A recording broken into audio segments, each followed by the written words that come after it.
Simulan naman natin ang balita mula sa bahagi ng Visayas.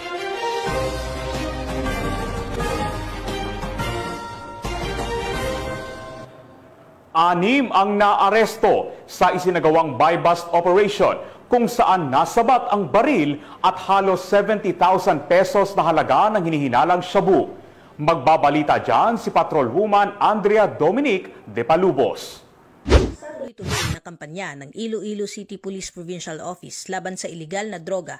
6 na individual ang nahuli sa magkahiwalay na buy-bust operation sa loob lamang ng isang araw sa Santa Barbara, Iloilo nito lamang ika-11 ng Nobyembre taong kasalukuyan. Pinangunahan ni Police Captain Alberto V. Manggilimutan Jr., officer in charge ng Tubungan Municipal Police Station ang unang operasyon na nagresulta sa pagkakaaresto ng 5 sospek, kabilang ang 2 menor de edad na kumpiska sa kanila ang tinatayang 5 gramo ng hinihinalang shabu, isang 12-gauge rifle at 4 na bala.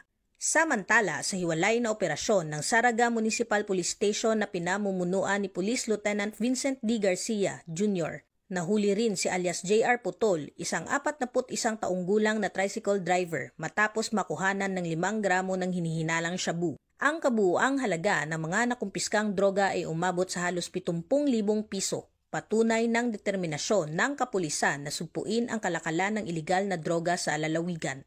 Ang mga naarestong sospek ay kasalukuyang nasa kustudiya na ng pulisya at sasampahan ng kasong paglabag sa Republic Act 9165 o ang Comprehensive Dangerous Drugs Act of 2002 at Republic Act 10591 o ang Comprehensive Firearms and Ammunition Act. Samantala, ang 2 menor de edad ay nasa pangangalaga ng Municipal Social Welfare and Development Office para sa wastong disposisyon.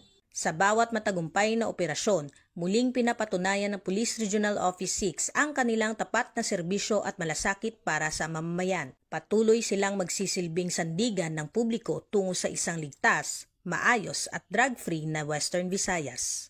Mula dito sa Police Regional Office 6, ako ang inyong Police News Network Correspondent, Patrolwoman Andrea Dominic de Palubos, alagad na batas, tagataguyod ng balitang pulis.